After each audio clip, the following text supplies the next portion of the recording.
big-time SWAC rivalry doubleheader from Houston, Texas is in the books. Congrats to the Texas Southern women on their win over Prairie View, and thank you so much for joining us. Welcome to the HBCU Go Sports crossover show presented by Bevel. Feel the Bevel difference, and it sure feels good to be back with you. I'm Nicole Hutchison. He's Tali Carr, and we're in our Atlanta studio to bring you the best stories in sports, entertainment, and culture from around our HBCUs. But first, we got to talk about this game because Prairie View showing some resilience, some fight, but ultimately TSU doing what they needed to do to get the job done. This was one of those games, if you look at the box score, you'll think, oh, well, yeah, Texas Southern just rolled. That game was like 5 games in one. In the first 2 quarters, it was back and forth. And then, man, Prairie View closed to within 6, 7 points there late in this game. And then Texas Southern, you know, kind of feels like they were letting the guard down a little bit. And they're like, okay, let's go ahead and put this one out to pasture. But a very good game, and Texas Southern remains unbeaten in the SWAC. Nicole, as I scroll through and I look through my iPad here, I'm looking at that game at Southern coming up. I'm looking at another chance with Jackson State.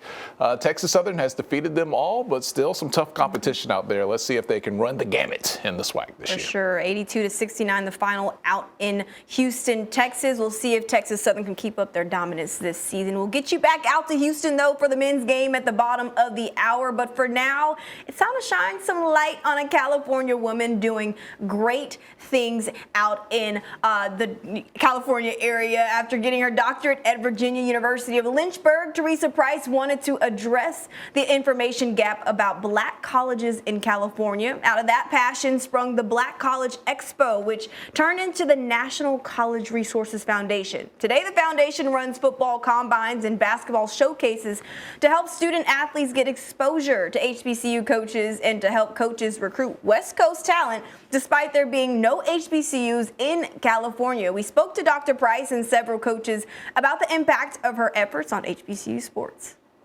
That concludes our second annual HBCU showcase. I feel like it's our educational churches, first of all. As I work in this field, I've been able to witness the huge disparity. And so you say to yourself again, instead of talking about it, what can I do about it? You know what? Today is an opportunity to go to the high. Then looking at you with our red and our red. We bring the coaches in, nobody pays. We cover everything, and we just have athletes tap in. I think now, originally it was like nothing for nobody. It was no charge. And then my team was like, okay, we got to keep this going. We got to do something. We got to make sure athletes feel accountable. So I think it's like $20 or $25 for them to just register. But everything is free. The coaches are there. They offer scholarships right there on the spot. I've been introduced to over probably like 200-300 or more athletes. I've signed one this year, Amanda Johnson. She was one of the ones that was the leaders. And I think she ended up getting like MVP of the camp that year. So she was one of the ones that, I was trying to offer her along with other schools as well. We all was fighting for her. And some of us are in the same conference that was trying to get her attention. So we are fortunate enough for her to choose us. Once we get in and start getting our information out to the young men, my phone blows up. Those guys are eager to either to get out of California or eager to get out and experience the HBCU experience. Don't ever look at something the way you see it. There's always more to the picture. And you won't know unless you tap in. They pretty much treat you like family. Like when you get in, it's a big welcome. They pick you up. They have everything laid out for you. They have activities for you to do the days before the actual showcase. So it pretty much is like a big family, and she welcomes you with open arms every time. We got some connections with some of the other HBCUs that I had not met before, and we have formed a group chat that we all check on each other. And if there's anything, the information out there that we need to know, we kind of like engage with each other. Dr. Price also give us a lot of information on her end. She's always contacting us about different things, different events, and different programs that she offers as well. It's just a great event, and I look forward to it every year. I've missed our spring game a couple times because it landed on the same weekend, and I'm like, hey, I'm going. And I'll miss the spring game. But it's just an awesome event. We are here for you, not just for this showcase and this combine. So if you need help in any way in your recruiting process, just call us, okay? Our program offers under the radar athletes an opportunity to be seen. So even coaches in general, think about it, even PWI coaches, they can't get to everywhere. And there's talent everywhere. It's a great experience from us being from the South. We had to go out to California to recruit kids that we normally won't be able to see. So that has helped out tremendously. We actually picked up 3 kids from those previous 3 years. One kid named is Raymond Reese. He's our leading scorer and leading rebounder right now. Attention brings money. And I know that with our HBCUs being underfunded for eons, for years, not millions, but not billions, but trillions. To me, I feel like our sports program is designed because I know that our HBCU coaches a lot, being under-resourced, you don't have the funds to do all the travel to try to get to everywhere. So we try to bring the athletes to them, or bring them to the athletes. Listen, I don't know about you, Tolly, but I can feel Dr. Price's passion and excitement about that program through the screen. Look, spoiler alert, HBCUs don't have large recruiting budgets. They can't travel everywhere, and going out to California on the West Coast, look, that's a big expense, especially if you're just trying to go here, there, one school, one kid at a time. To have them in a central location like that is so crucial, so vital, and you see some of these kids actually come and, hey, drop 1,000 points for your program. That's pretty good. Hey, they appreciate it. I know myself as an HBCU alum, I certainly appreciate it as well. You can find, though, more information on Foundation, including dates of all upcoming events at thecollegeexpo.org. All right, we're just getting started here in our Atlanta studios, and when we come back, we're going to check Tolly's pulse on the big HBCU sports news. We'll break it all down next on the HBCU Go Sports Crossover Show, presented by Belkin.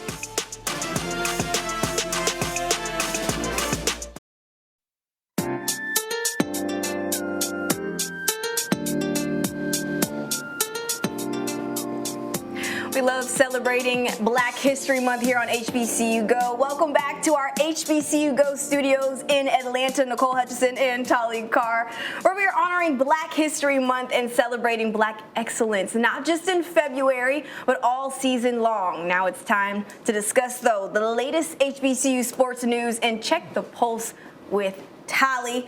And just like Tally's report card, this week it's all B's. Y'all thought I was going to say C's, but I'm giving them all B's. First up is baseball. The SWAC recently announced its baseball tournament will be moving to the historic Rickwood Field in Birmingham, Alabama. Tally? I will take all those B's. Thank you very much. The SWAC baseball tournament has been very fluid, but look, an exciting tournament. You get to that Sunday, it's no longer double elimination. It's winner take all on that Sunday.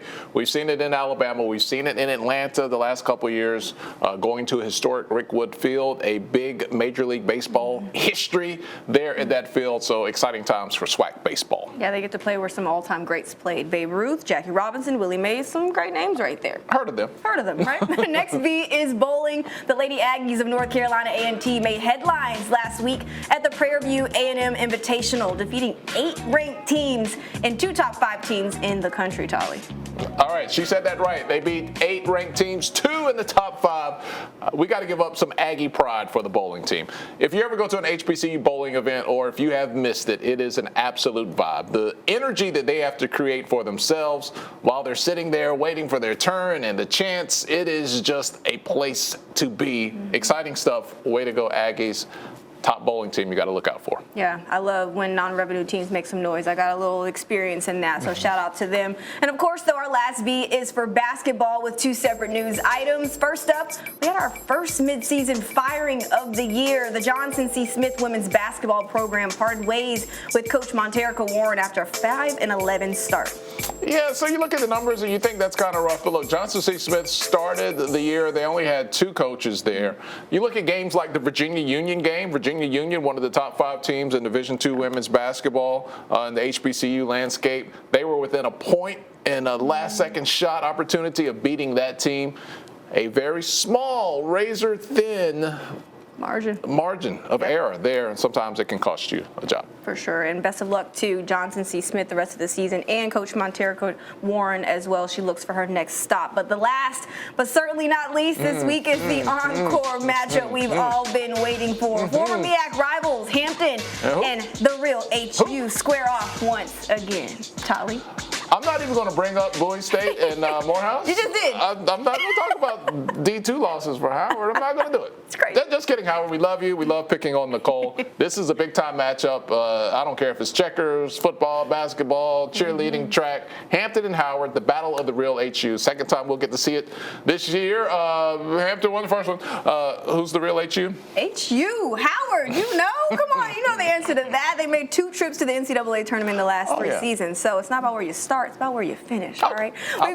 We've got another great rivalry game coming up from Texas Southern, and when we come back, Tolly will break down the SWAC showdown on the HBCU Go Sports crossover show presented by Bevel. Premium head-to-toe grooming by Bevel, because you deserve better.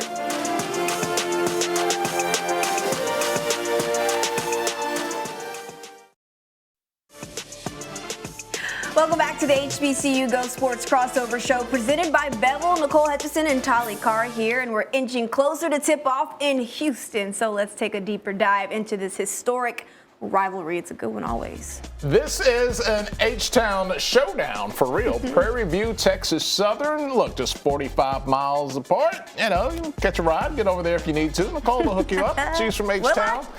I'm kidding. I always look out. Look, today would be the 144th meeting of the two schools. Texas Southern nearly doubling up Prairie View, 95-48 in that all-time series. And last season, Texas Southern won both games. Yeah, we're going to have the opportunity to have another opportunity to see them today take action. This rivalry runs deep, like you mentioned, but so does this competition throughout the SWAC as a whole. Let's go ahead and hear from the coaches, starting with Prairie View head coach Byron Smith. He's got his eye on quite a few SWAC opponents on this calendar. I think with the kind of season we had last year, we took some lumps. So I think we're excited about playing everybody that's in our conference. But obviously, like you say, Texas Southern's a big game. Southern is a big game for us as well. Jackson State, because of some relationships, some people at Jackson State that we used to work with at Prairie View. So good rivalry there. And Jackson State really does a great job of fans that come out and really gives you a great basketball environment. So I would say Texas Southern, and Jackson State are 3 games that we really look forward to. I'll throw in Alcorn in there a little bit too, because there's a guy that's coaching at Alcorn that used to work at Prairie View. I can't remember his name, but yeah. Hey, little dig there when he says Alcorn. You know to say Alcorn. Don't make those people mad out there. Look, the SWAC tight-knit bunch, you got a lot of coaches who coached here. They moved there. It adds a little sweetness to those rivalries, and those wins become a lot sweeter. Prairie View, though, needing a win. They've lost 4 in a row. Absolutely. I like what you said there, because typically there's some extra motivation when you play a conference game. Intensity is high, the crowd's more hype. Players get fueled by that. But we asked head coach Johnny Jones if there's any extra motivation when facing a certain SWAC team, and he says it's just another day in the office. Well, absolutely not. I think the SWAC within itself is a great challenge. I think every night that you're having an opportunity to play and compete, you have to be ready. We have some tremendous coaches in our league. They've done tremendous jobs in terms of recruiting, night in and night out. All our games are extremely competitive at the end of the day, and they certainly get ready. So there's not any one particular game. Certainly our fans obviously enjoy the Prairie View game because it's obviously the big rival. But every night for our team and our guys, they understand. They know who's in our league. They know the challenges that they present, and know we have to certainly be ready for those. Love Coach Jones. He just pats you on the back in a soundbite, then shows up at your gym and beats your butt.